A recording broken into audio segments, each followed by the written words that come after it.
Feliz y bendecido día, aprendiendo un curso de milagros. El secreto de la verdadera oración es olvidarte de las cosas que crees necesitar.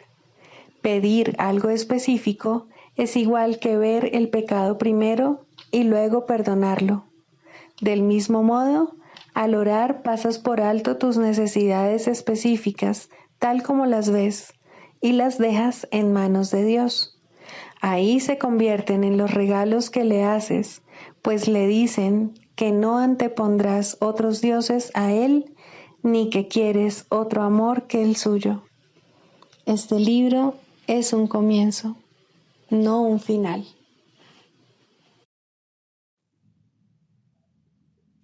Del prefacio, que postula, párrafo 4. Una vez que alguien queda atrapado en el mundo de la percepción, queda atrapado en un sueño. No puede escapar sin ayuda, porque todo lo que sus sentidos le muestran da fe de la realidad del sueño. Dios nos ha dado la respuesta, el único medio de escape, el verdadero ayudante. La función de su voz, su Espíritu Santo, es mediar entre los dos mundos. El Espíritu Santo puede hacer eso porque, si bien por una parte conoce la verdad, reconoce también nuestras ilusiones, aunque no cree en ellas. El objetivo del Espíritu Santo es ayudarnos a escapar del mundo de los sueños, enseñándonos cómo cambiar nuestra manera de pensar y cómo corregir nuestros errores. El perdón es el recurso de aprendizaje excelso que el Espíritu Santo utiliza para llevar a cabo ese cambio en nuestra manera de pensar. El curso, no obstante, ofrece su propia definición de lo que en realidad es el perdón, así como también de lo que es el mundo. Introducción. Este es un curso de milagros, es un curso obligatorio. Solo el momento en que decides tomarlo es voluntario. Tener libre albedrío no quiere decir que tú mismo puedas establecer el plan de estudios. Significa únicamente que puedes elegir lo que quieres aprender en cualquier momento dado. Este curso no pretende enseñar el significado del amor, pues eso está más allá de lo que se puede enseñar. Pretende, no obstante, despejar los obstáculos que impiden experimentar la presencia del amor, el cual es tu herencia natural. Lo opuesto al amor es el miedo, pero aquello que todo lo abarca no puede tener opuestos. Este curso puede, por lo tanto, resumirse muy simplemente de la siguiente manera. Nada real puede ser amenazado. Nada irreal existe. En esto radica la paz de Dios. Capítulo 1. El significado de los milagros. Primero, principios de los milagros. Principio 29. Los milagros alaban a Dios a través de ti. Lo alaban al honrar a sus creaciones, afirmando así la perfección de las mismas. Curan porque niegan la identificación con el cuerpo y afirman la identificación con el espíritu.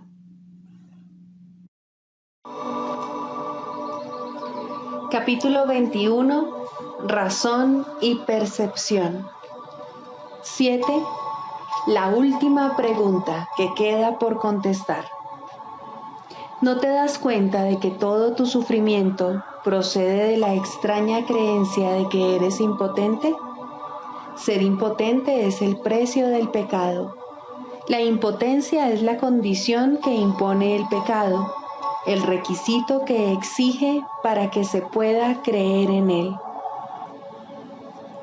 Solo los impotentes podrían creer en el pecado. La enormidad no tiene atractivo excepto para los insignificantes, y solo los que primero creen ser insignificantes podrían sentirse atraídos por ella. Traicionar al Hijo de Dios es la defensa de los que no se identifican con Él. Y tú, o estás de su parte o contra Él, o lo amas o lo atacas, o proteges su unidad o lo consideras fragmentado y destruido como consecuencia de tu ataque. Nadie cree que el Hijo de Dios sea impotente, y aquellos que se ven a sí mismos como impotentes deben creer que no son el Hijo de Dios. ¿Qué podrían ser, entonces, sino su enemigo? ¿Y qué podrían hacer sino envidiarle su poder y, como consecuencia de su envidia, volverse temerosos de dicho poder? Estos son los siniestros, los silenciosos y atemorizados, los que se encuentran solos e incomunicados, y los que, temerosos de que el poder del Hijo de Dios los aniquile de un golpe, levantan su impotencia contra Él. Se unen al ejército de los impotentes para librar su guerra de venganza, amargura y rencor contra Él, a fin de que Él se vuelva uno con ellos. Y puesto que no saben que son uno con Él, no saben a quién odian. Son en verdad un ejército lamentable, cada uno de ellos tan capaz de atacar a su hermano o volverse contra sí mismo, como de recordar que una vez todos creyeron tener una causa común. Los siniestros dan la impresión de estar frenéticos, de ser vociferantes y fuertes, mas no saben quién es su enemigo, sino solo que lo odian. El odio los ha congregado, pero ellos no se han unido entre sí, pues si lo hubieran hecho, no serían capaces de abrigar odio. El ejército de los impotentes se desbanda en presencia de la fortaleza. Los que son fuertes son incapaces de traicionar, porque no tienen necesidad de tener sueños de poder ni de exteriorizarlos. ¿De qué manera puede actuar un ejército en sueños? De cualquier manera. Podría vérsele atacando a cualquiera con cualquier cosa. Los sueños son completamente irracionales. En ellos, una flor se puede convertir en una lanza envenenada, un niño en un gigante y un ratón puede rugir como un león. Y con la misma facilidad, el amor puede trocarse en odio. Esto no es un ejército, sino una casa de locos. Lo que parece ser un ataque concertado no es más que un pandemonium. El ejército de los impotentes es en verdad débil. No tiene armas ni enemigo. Puede ciertamente invadir el mundo y buscar un enemigo, pero jamás podrá encontrar lo que no existe. Puede ciertamente soñar que encontró un enemigo, pero éste cambia incluso mientras lo está atacando, de modo que corre de inmediato a buscarse otro y nunca consigue cantar victoria. Y a medida que corre, se vuelve contra sí mismo, pensando que tuvo un pequeño atisbo del gran enemigo que siempre elude su ataque asesino, convirtiéndose en alguna otra cosa. Cuán traicionero parece ser ese enemigo que cambia tanto que ni siquiera es posible reconocerlo. El odio, no obstante, tiene que tener un blanco. No se puede tener fe en el pecado sin un enemigo. ¿Quién que crea en el pecado podría atreverse a creer que no tiene enemigos? ¿Podría admitir que nadie lo hizo sentirse impotente? La razón seguramente le diría que dejase de buscar lo que no puede ser hallado. Sin embargo, tiene primero que estar dispuesto a percibir un mundo donde no hay enemigos. No es necesario que entienda cómo sería posible que él pudiese ver un mundo así. Ni siquiera debería tratar de entenderlo, pues si pone su atención en lo que no puede entender, no hará sino agudizar su sensación de impotencia y dejar que el pecado le diga que su enemigo debe ser él mismo. Pero deja que se haga a sí mismo las siguientes preguntas con respecto a las cuales tiene que tomar una decisión para que esto se lleve a cabo por él. ¿Deseo un mundo en el que gobierno yo en lugar de uno que me gobierna a mí? ¿Deseo un mundo en el que yo soy poderoso en lugar de uno en el que soy impotente? ¿Deseo un mundo en el que no tengo enemigos y no puedo pecar? ¿Y deseo ver aquello que negué porque es la verdad? Tal vez ya hayas contestado las 3 primeras preguntas, pero todavía no has contestado la última, pues esta aún parece temible y distinta de las demás, mas la razón te aseguraría que todas ellas son la misma. Dijimos que en este año se haría hincapié en la igualdad de las cosas que son iguales. Esta última pregunta, que es en verdad la última, acerca de la cual tienes que tomar una decisión, todavía parece encerrar una amenaza para ti que las otras ya no poseen. Y esta diferencia imaginaria da testimonio de tu creencia de que a lo mejor la verdad es el enemigo con el que aún te puedes encontrar. En esto parece residir, pues, la última esperanza de encontrar pecado y de no aceptar el poder. No olvides que la elección entre el pecado y la verdad, o la impotencia y el poder, es la elección entre atacar y curar. Pues la curación emana del poder y el ataque de la impotencia. Es posible que quieras curar a quien atacas, y el que deseas que sane tiene que ser aquel que decidiste que estuviese a salvo del ataque. ¿Y qué otra cosa podría ser esta decisión sino la elección entre verle a través de los ojos del cuerpo o bien permitir que te sea revelado a través de la visión?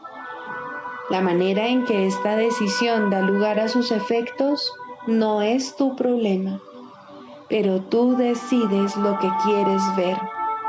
Este es un curso acerca de causas, no de efectos. Considera detenidamente qué respuesta vas a dar a esa última pregunta que todavía no has contestado. Y deja que la razón te diga que debe ser contestada y que su contestación reside en las otras 3. Te resultará evidente entonces que cuando observes los efectos del pecado en cualquiera de sus formas, lo único que necesitarás hacer es simplemente preguntarte a ti mismo lo siguiente: ¿es esto lo que quiero ver? ¿Es esto lo que deseo? Esta es tu única decisión, la base de lo que ocurre. No tiene nada que ver con la manera en que ocurre, pero sí con el por qué, pues sobre esto tienes control. Y si eliges ver un mundo donde no tienes enemigos y donde no eres impotente, se te proveerán los medios para que lo veas. ¿Por qué es tan importante esta última pregunta? La razón te dirá por qué. Es igual a las otras tres, salvo en lo que respecta al tiempo. Las otras son decisiones que puedes tomar, volverte atrás y luego volverlas a tomar. Pero la verdad es constante e implica un estado en el que las vacilaciones son imposibles. Puedes desear un mundo en el que tú gobiernas y no uno en que te gobierna a ti, y luego cambiar de parecer. Puedes desear intercambiar tu impotencia por poder y luego perder ese deseo cuando un ligero destello de pecado te atrae. Y puedes desear ver un mundo incapaz de pecar y sin embargo permitir que un enemigo te tiente a usar los ojos del cuerpo y a cambiar de parecer.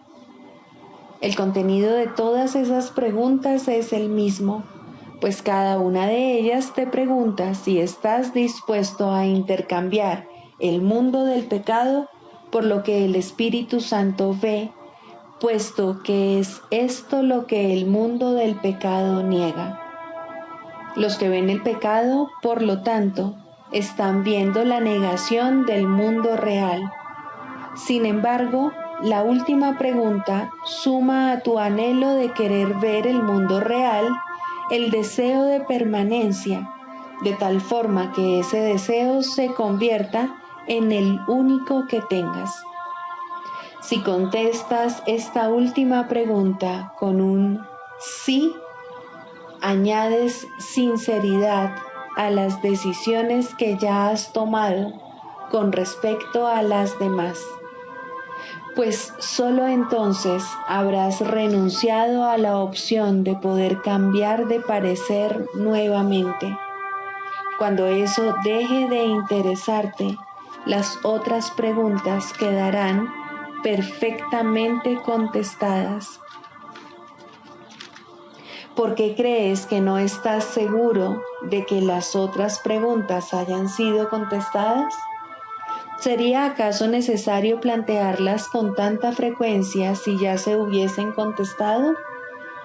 Hasta que no se haya tomado la decisión final, la respuesta será a la vez un sí y un no, pues has contestado sí sin darte cuenta de que sí tiene que significar que no has dicho no.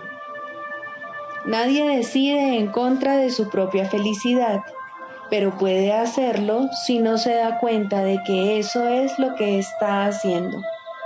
Y si él ve su felicidad como algo que cambia constantemente, es decir, ahora es esto, luego otra cosa, y más tarde una sombra elusiva que no está vinculada a nada, no podrá sino decidir en contra de ella.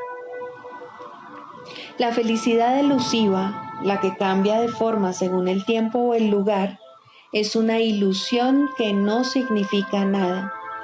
La felicidad tiene que ser constante porque se alcanza mediante el abandono del deseo de lo que no es constante.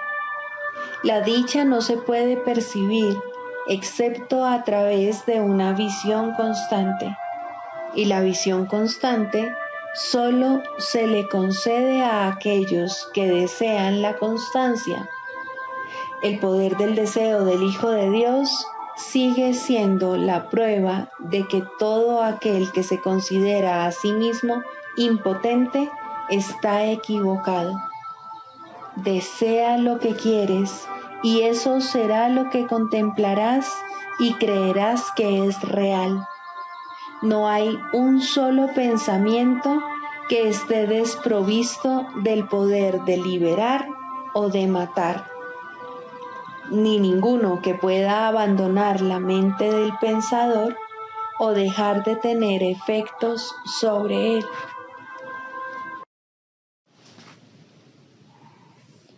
Libro de ejercicios, lección 196.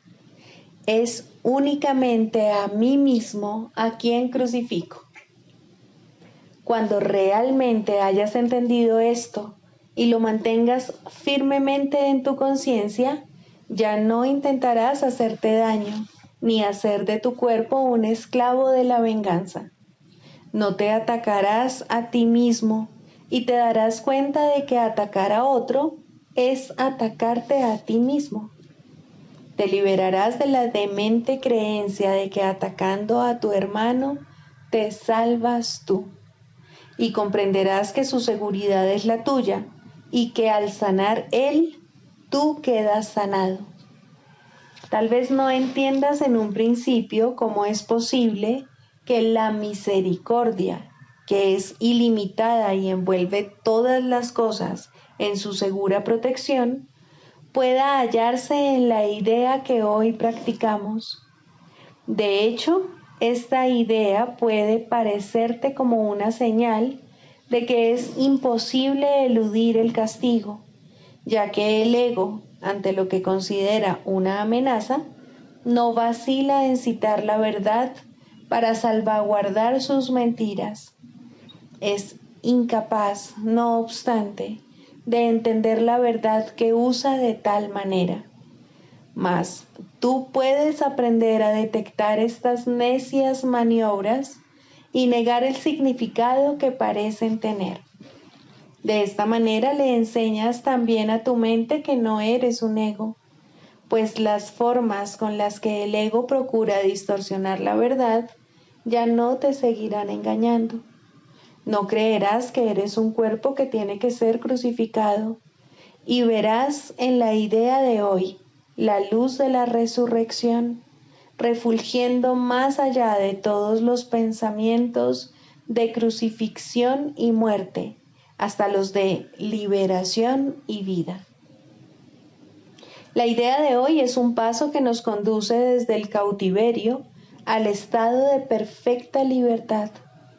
Demos este paso hoy para poder recorrer rápidamente el camino que nos muestra la salvación, dando cada paso en la secuencia señalada a medida que la mente se va desprendiendo de sus lastres uno por uno.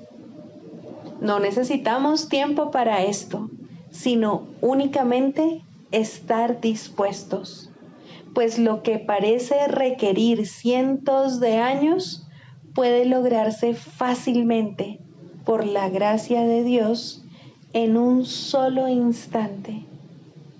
El pensamiento desesperante y deprimente de que puedes atacar a otros sin que ello te afecte, te ha clavado en la cruz.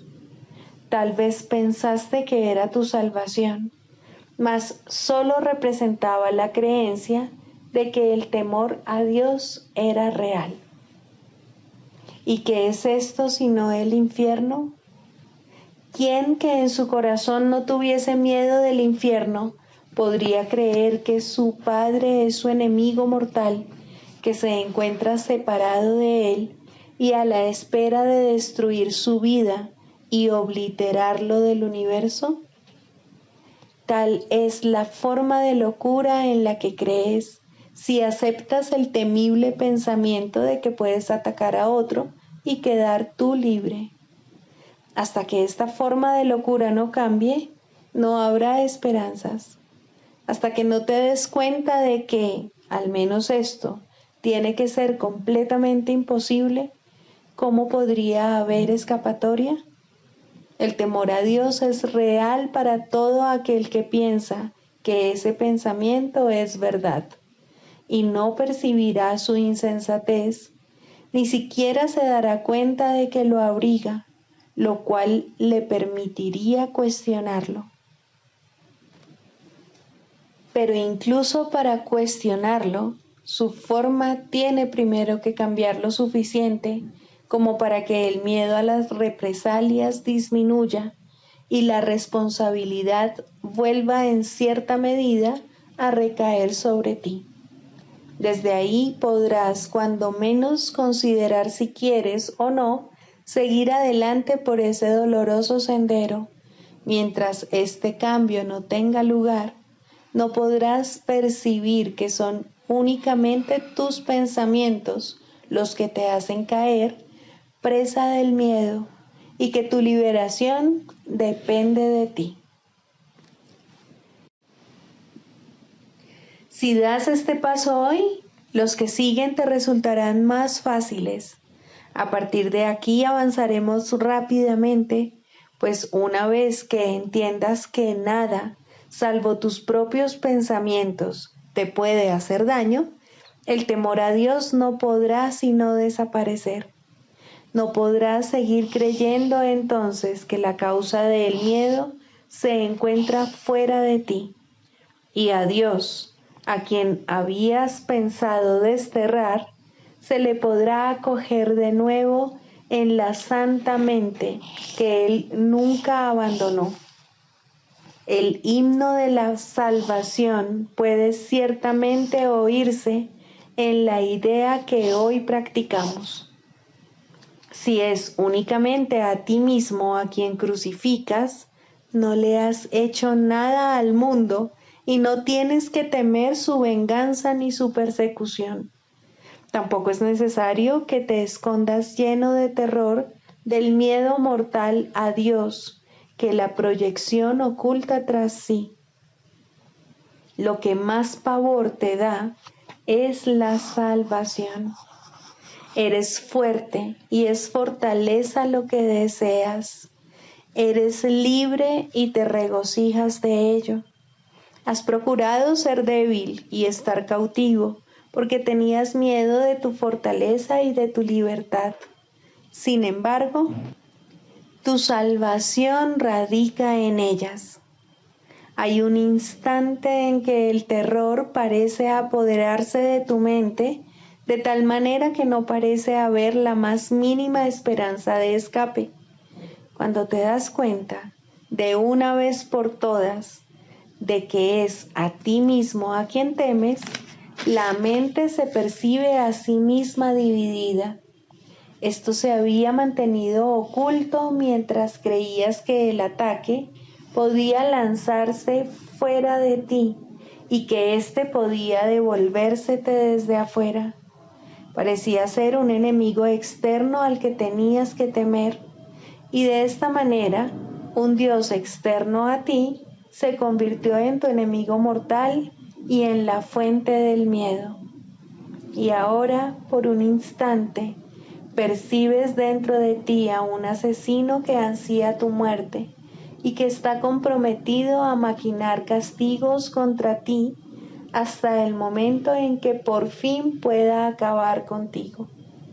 No obstante, en ese mismo instante es el momento en que llega la salvación, pues el temor a Dios ha desaparecido y puedes apelar a Él para que te salve de las ilusiones por medio de su amor, llamándolo Padre y a ti mismo su Hijo. Reza para que este instante llegue pronto, hoy mismo. Aléjate del miedo y dirígete al amor. No hay un solo pensamiento de Dios que no vaya contigo para ayudarte a alcanzar ese instante e ir más allá de él prontamente, con certeza y para siempre.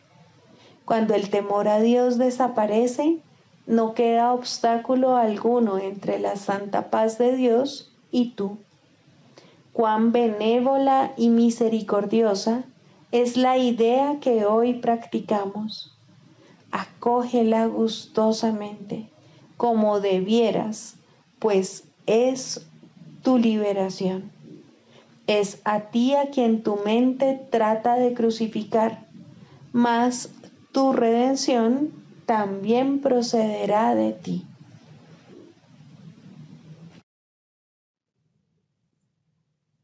Del Manual para el Maestro, pregunta 4. ¿Cuáles son las características de los maestros de Dios? 5. Júbilo. El júbilo es el resultado inevitable de la mansedumbre. La mansedumbre significa que el miedo es ahora imposible. ¿Qué podría entonces obstaculizar el júbilo? Las manos abiertas de la mansedumbre están siempre colmadas. Los mansos no experimentan dolor, no pueden sufrir. ¿Cómo no habrían de ser felices? Están seguros de que son amados y de que, por lo tanto, están a salvo. El júbilo va unido a la mansedumbre, tan inevitablemente como el pesar acompaña al ataque. Los maestros de Dios confían en Él y están seguros de que su Maestro va delante de ellos, asegurándose de que no les acontezca ningún daño. Disponen de sus dones y siguen su camino, porque la voz de Dios los dirige en todo. El júbilo es su himno de gratitud, y Cristo los contempla también con agradecimiento. La necesidad que Él tiene de ellos es tan grande como la que ellos tienen de Él. Qué gozo tan inmenso compartir el propósito de la salvación.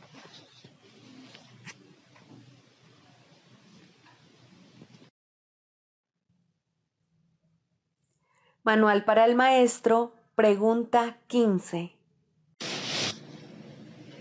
¿Será cada uno de nosotros juzgado al final?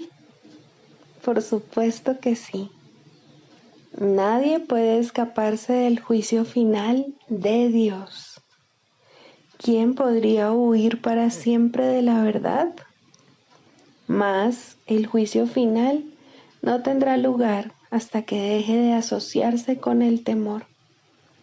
Algún día, cada cual le dará la bienvenida, y ese mismo día se le concederá.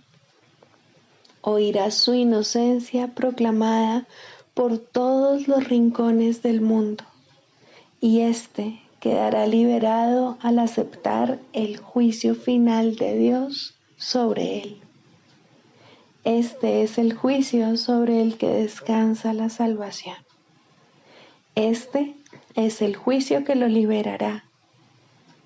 Este es el juicio mediante el cual todas las cosas serán liberadas junto con él.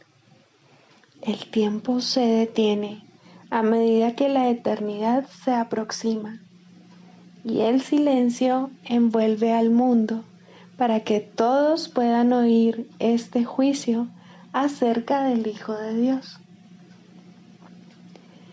Santo eres, eterno, libre e íntegro, y te encuentras para siempre en paz en el corazón de Dios. ¿Dónde está el mundo ahora? ¿Y dónde el pesar? Maestro de Dios, ¿es este el juicio que tienes acerca de ti mismo? ¿Crees que es completamente cierto? No, todavía no, todavía no.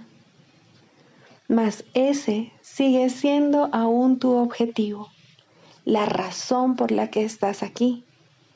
Tu función es prepararte para poder llegar a oír este juicio y reconocer que es verdad. Basta con que lo creas completamente durante un solo instante para que vayas más allá de la creencia a la certeza. Un instante que pases fuera del tiempo puede producir el fin de este. No juzgues, pues solo te juzgas a ti mismo, y así no haces sino demorar el juicio final. Maestro de Dios, ¿cuál es tu juicio acerca del mundo? ¿Has aprendido ya a hacerte a un lado y a oír la voz del juicio dentro de ti? ¿O todavía intentas usurpar su función? Aprende a aquietarte, porque su voz se oye en la quietud, y su juicio les llega a todos los que se hacen a un lado y escuchando calmadamente lo esperan. Tú que a veces estás triste y a veces enfadado, tú que a veces sientes que no se te da lo que te corresponde y que tus mejores esfuerzos se topan con falta de aprecio e incluso desprecio. Abandona esos pensamientos tan necios. Son demasiado nimios e insignificantes como para que sigan ocupando tu santa mente un solo instante más. El juicio de Dios te espera para liberarte. ¿Qué puede ofrecerte el mundo, independientemente de cómo juzgues sus regalos, que tú prefirieses tener? Serás juzgado y juzgado con equidad y honestidad. Dios no conoce el engaño. Sus promesas son seguras. Recuerda solo eso. Sus promesas garantizan su juicio y solo éste será aceptado al final. Tu función es hacer que este final llegue cuanto antes. Tu función es mantener su juicio en tu corazón y ofrecérselo a todo el mundo para así mantenerlo a salvo.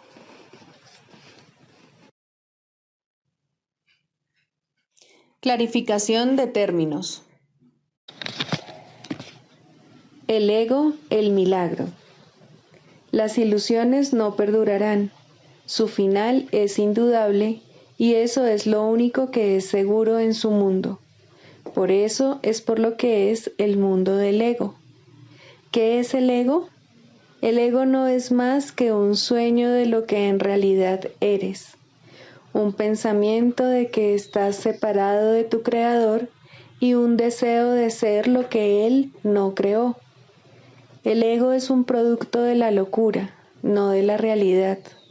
Es tan solo un nombre para lo innombrable, un símbolo de lo imposible, una elección de opciones que no existen. Le damos un nombre solo para que nos ayude a entender que no es más que un pensamiento ancestral según el cual aquello que se ha inventado es inmortal. Mas, ¿qué podría proceder de ello excepto un sueño que, al igual que todos los demás sueños, tan solo puede terminar en la muerte? ¿Qué es el ego? El ego no es nada, pero se manifiesta de tal forma que parece ser algo. En un mundo de formas no se puede negar al ego, pues solo él parece real. Mas, ¿podría el Hijo de Dios, tal como su Padre lo creó, morar en una forma o en un mundo de formas? Si alguien te pide que definas al ego y expliques cómo se originó, es porque cree que el ego es real e intenta, por definición, asegurarse de que su naturaleza ilusiva quede oculta tras las palabras que parecen otorgarle realidad. Ninguna definición que se haya hecho de una mentira puede hacer que ésta sea verdad, ni tampoco puede haber una verdad que las mentiras puedan realmente ocultar. La irrealidad del ego no se niega con palabras, ni su significado se vuelve claro por el hecho de que su naturaleza parezca tener una forma. ¿Quién puede definir lo indefinible? Sin embargo, incluso para esto hay una respuesta. No podemos formular realmente una definición de lo que es el ego, pero sí podemos decir lo que no es. Y esto lo podemos ver con perfecta claridad. Basándonos en eso, podemos deducir lo que es. Observa su opuesto y verás la única respuesta que tiene sentido. A lo opuesto al ego, desde cualquier punto de vista, origen, efectos y consecuencias, le llamamos milagro. En él encontramos todo lo que no tiene que ver con el ego en este mundo. El milagro es lo opuesto al ego, y solo en él podemos observar lo que era el ego, pues en él vemos lo que éste aparentemente hacía, y la causa y sus efectos no pueden sino seguir siendo una misma cosa. Donde antes había obscuridad, ahora veremos luz. ¿Qué es el ego? Lo que antes era la obscuridad. ¿Dónde está el ego? Donde antes estaba la oscuridad. ¿Qué es ahora y dónde puede encontrársele? No es nada y no se le puede encontrar en ninguna parte. Ahora la luz ha llegado y su opuesto se ha ido sin dejar ni rastro. Donde antes había maldad, ahora hay santidad. ¿Qué es el ego? Lo que antes era maldad. ¿Dónde está el ego? En una pesadilla que solo parecía ser real mientras la estabas soñando. Donde antes había crucifixión, ahora está el Hijo de Dios. ¿Qué es el ego? ¿Quién tiene necesidad de preguntar? ¿Dónde está el ego? ¿Quién necesita ir en busca de ilusiones ahora que los sueños han desaparecido? ¿Qué es un milagro? Un milagro es un sueño también, pero si observas todos los aspectos de ese sueño, jamás volverás a dudar. Observa el bondadoso mundo que se extiende ante ti mientras caminas envuelto en mansedumbre. Observa a los ayudantes que encuentras a lo largo del camino que recorres, felices ante la certeza del cielo y la garantía de paz. Y observa también, por un instante, lo que por fin dejaste atrás y finalmente pasaste de largo. Esto es lo que era el ego, el odio cruel, la necesidad de venganza y los gritos de dolor, el miedo a la muerte y el deseo de matar, la ilusión de no tener hermanos y el yo que parecía estar solo en el universo. El milagro corrige este terrible error con respecto a ti mismo, con la misma dulzura con la que una madre amorosa adormece con su canto a su criatura. ¿No preferirías escuchar un canto así? ¿No contestaría ese canto todo lo que pensabas preguntar, haciendo incluso que la pregunta dejase de tener sentido? Tus preguntas no tienen respuesta, ya que han sido planteadas para acallar la voz de Dios, la cual nos hace a todos una sola pregunta. ¿Estás listo ya para ayudarme a salvar el mundo? Pregunta esto en vez de preguntar qué es el ego, y verás un súbito resplandor envolver al mundo que el ego fabricó. Ahora no se le niega a nadie ningún milagro. El mundo se ha salvado de todo lo que tú pensabas que era, y lo que es ha sido siempre absolutamente puro y jamás ha sido condenado. El milagro perdona, el ego condena. No se necesita ninguna otra definición para ninguno de ellos excepto esta. Mas, ¿qué definición podría ser más cierta o estar más a tono con lo que es la salvación? Con esto, el problema y la respuesta se llevan una al lado del otro, y al estar finalmente juntos, la elección es obvia. ¿Quién elegiría el infierno de reconocer que eso es lo que está eligiendo? ¿Y quién no seguiría adelante un poco más cuando le ha sido dado comprender que el camino es corto y que el cielo es su meta? Primero, los límites en la psicoterapia. El resultado ideal, no obstante, rara vez se alcanza. La terapia comienza con el entendimiento de que la sanación es de la mente y en psicoterapia los que creen esto ya se han acercado entre sí. Puede ser que no lleguen mucho más lejos, pues nadie aprende más allá de su disposición. Sin embargo, los niveles de disposición cambian y cuando el terapeuta o el paciente han alcanzado el siguiente, se les ofrecerá una relación que se adapta a su cambiante necesidad. Tal vez se unan de nuevo y avancen en la misma relación, haciéndola más santa. O tal vez cada uno de ellos se adentrará en otro compromiso. Ten por seguro, cada uno de ellos progresará. Los retrocesos son temporales. La dirección general es de progreso hacia la verdad. La psicoterapia de por sí no puede ser creativa. Este es uno de los errores que el ego fomenta, que es capaz de verdadero cambio y, por consiguiente, de verdadera creatividad. Cuando hablamos de la ilusión salvadora o de el sueño final, no es esto lo que queremos decir, pero aquí radica la última defensa del ego. La resistencia es su manera de ver las cosas, su interpretación del progreso y del crecimiento.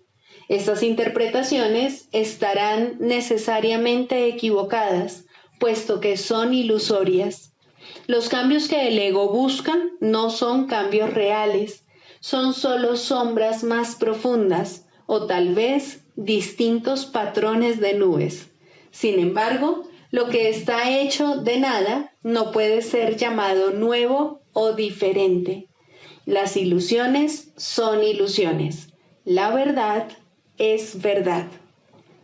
La resistencia, como se define aquí, puede ser característica tanto de un terapeuta como de un paciente. En ambos casos, le pone un límite a la psicoterapia porque restringe sus objetivos. El Espíritu Santo tampoco puede luchar contra las intrusiones del ego en el proceso terapéutico, pero Él esperará y su paciencia es infinita.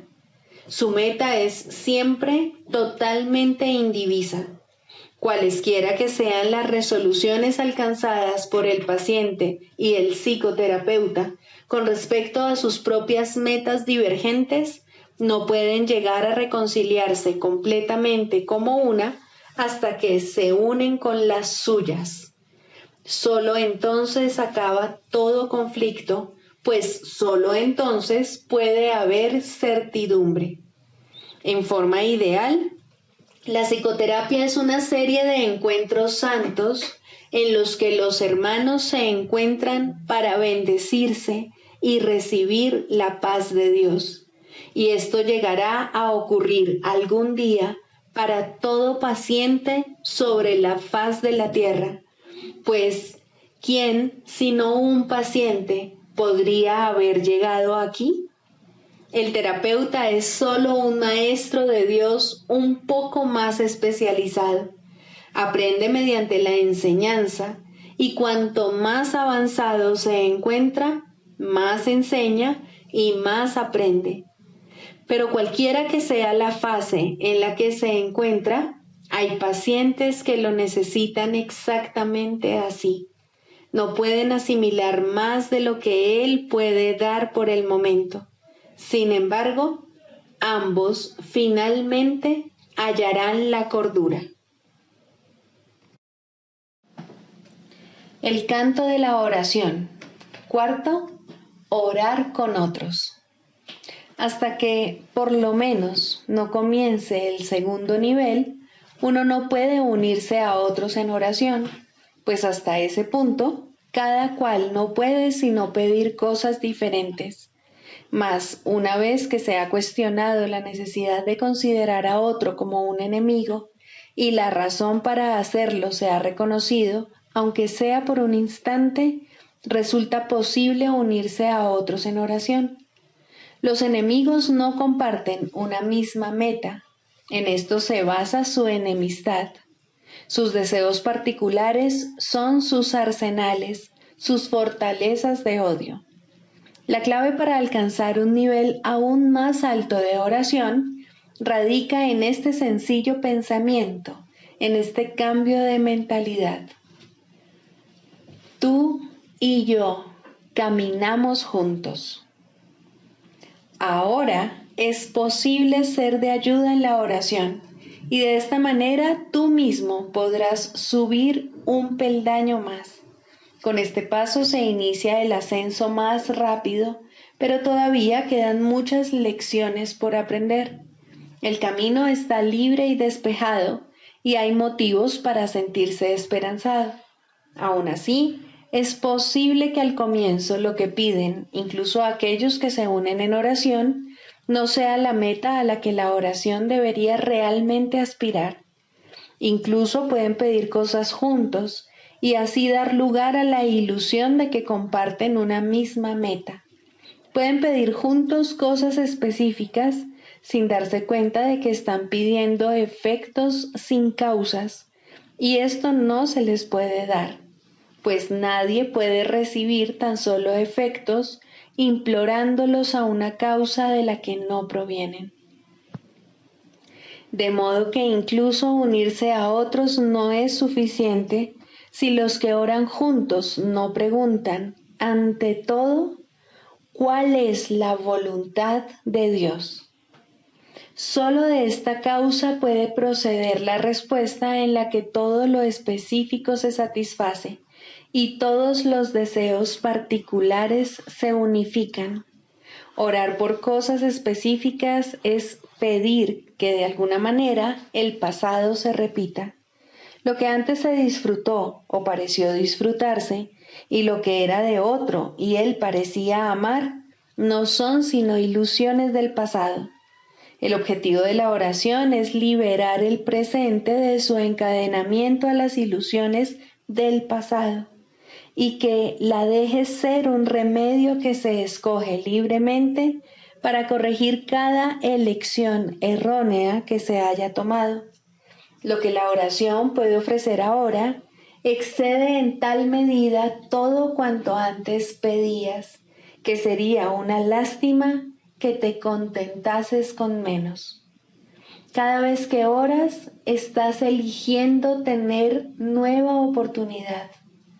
La sofocarías y encarcelarías en viejas prisiones cuando ha llegado la oportunidad de liberarte de todas ellas a la vez. No restrinjas tu pedir. La oración puede traer la paz de Dios. ¿Qué cosa ligada al tiempo podría darte más que esto durante el breve lapso que perdura antes de desmoronarse en polvo?